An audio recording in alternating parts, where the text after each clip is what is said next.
सादर नमस्कार मित्रों आप सुन रहे हैं बेसिक साइंस लर्निंग और हम बात कर रहे हैं एपिसोड 89 विज्ञान के कक्षा 6 की इकाई 17 कंप्यूटर के बारे में।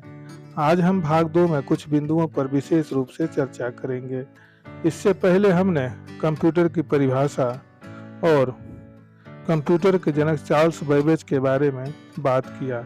हमने बताया कि 1833 में उन्होंने सबसे पहले स्वचालित कैलकुलेटर की कल्पना की तथा एनालिटिकल या डिफरेंस मशीन की खोज उन्होंने की थी जिसमें मेमोरी डिवाइस नहीं थी।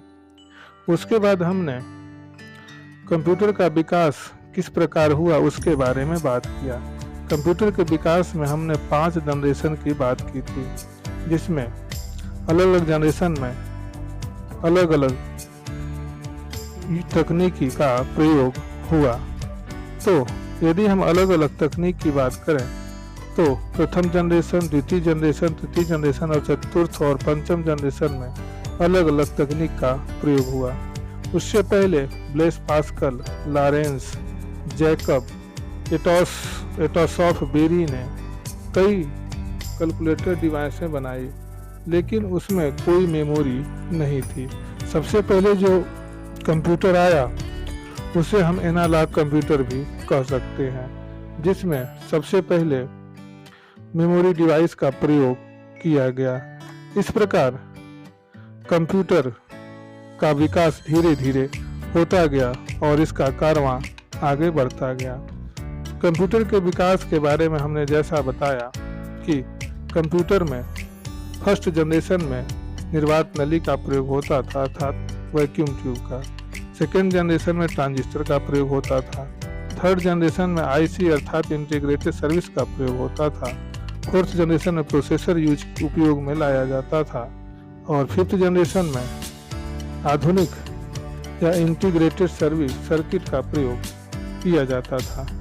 इस प्रकार कंप्यूटर का विकास धीरे धीरे होता गया और आजकल जो भी कंप्यूटर बनाए जाते हैं जिस कंप्यूटर की जितनी मेमोरी होती है वह उतना ही अधिक शक्तिशाली माना जाता है।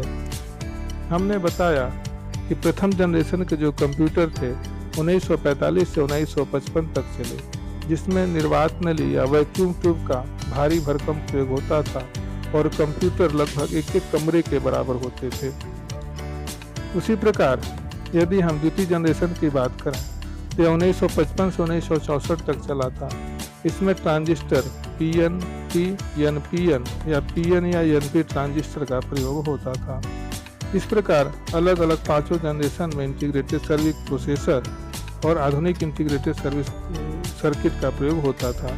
अब कंप्यूटर का कितने प्रकार के होते हैं यदि एप्लीकेशन के आधार पर हम बात करें तो पहला कंप्यूटर जो है वह एनालॉग कंप्यूटर है।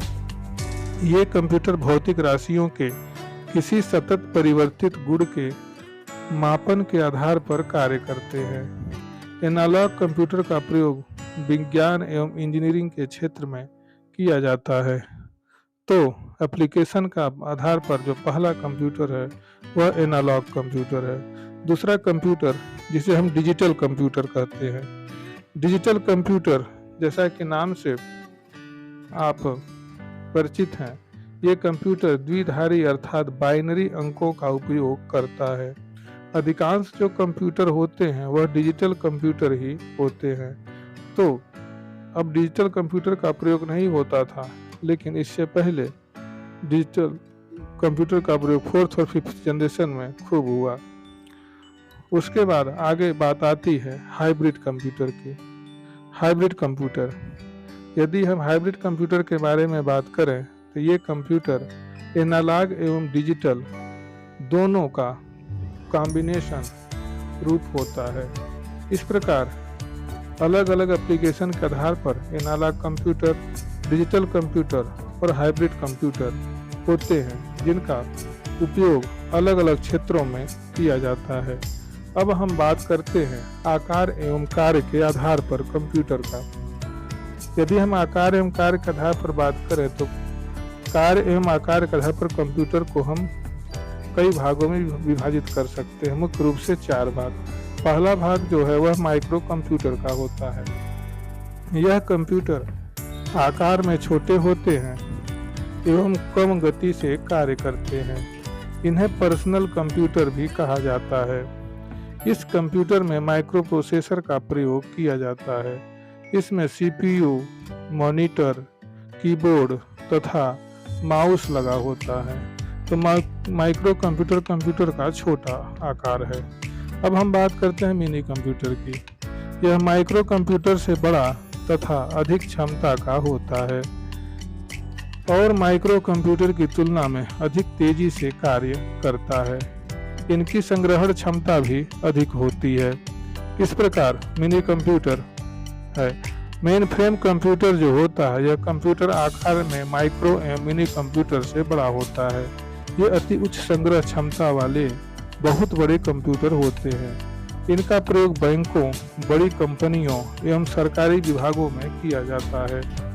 तो मेन फ्रेम कंप्यूटर बड़े बड़े ऑफिसों में यूज होता है या बड़ी बड़ी कंपनियां अपने डाटा को स्टोर करने के लिए या डाटाबेस तैयार करने के लिए मेन फ्रेम कंप्यूटर का प्रयोग करती हैं। अब बात करते हैं सुपर कंप्यूटर की। ये कंप्यूटर सबसे बड़े आकार के होते हैं। यह कंप्यूटर तेज गति एवं अत्यधिक संग्रह क्षमता वाले होते हैं। सुपर कंप्यूटर में अनेक सीपीयू होते हैं, जिसके कारण ये कंप्यूटर दिए गए अन्य कंप्यूटरों से तेज गति से कार्य करते हैं। भारत का जो पहला कंप्यूटर है वह परम 1000 कंप्यूटर है। इसी प्रकार हर एक देश ने अलग अलग कंप्यूटर का निर्माण किया। बड़े बड़े सुपर कंप्यूटर निर्माण में IBM कंपनी, एप्पल कंपनी या HCL या HP कई प्रकार की कंपनियां हैं जो कंप्यूटर का निर्माण करती हैं। लेकिन सबसे जो ताकतवर या सबसे तेज गति से कार्य करने वाला कंप्यूटर जो है वह सुपर कंप्यूटर होता है। इस प्रकार अलग अलग कंप्यूटर है। अब हम बात करते हैं हार्डवेयर एवं सॉफ्टवेयर की। कंप्यूटर को मुख्यतः दो भागों में विभाजित किया जाता है, पहला हार्डवेयर और दूसरा सॉफ्टवेयर।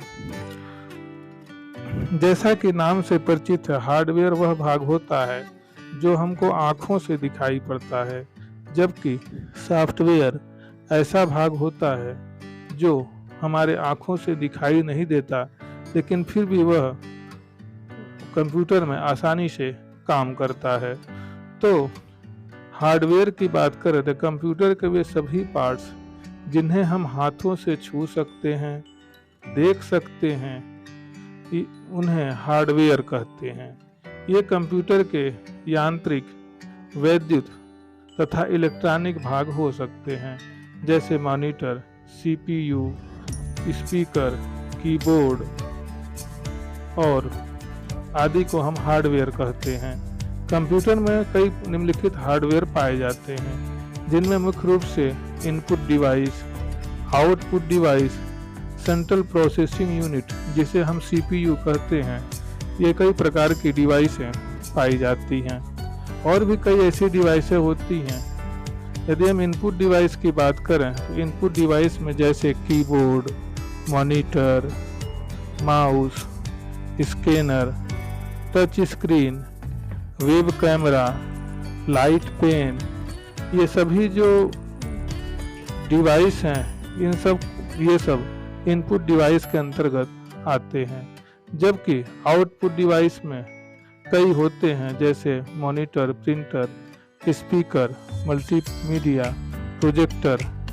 ये सभी जो डिवाइस हैं ये आउटपुट डिवाइस के अंतर्गत आते हैं।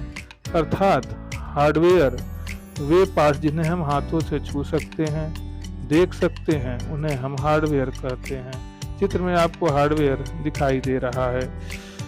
ये कंप्यूटर के यांत्रिक, वैद्युत तथा इलेक्ट्रॉनिक भाग हो सकते हैं।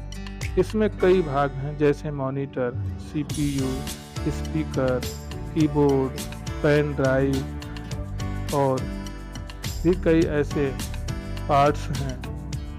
ये सभी हार्डवेयर के अंतर्गत आते हैं। तो मित्रों, इसी के साथ यह भाग यहीं पर समाप्त होता है। अगले भाग में हम अन्य हार्डवेयर के पार्ट्स के बारे में डिटेल में बात करेंगे।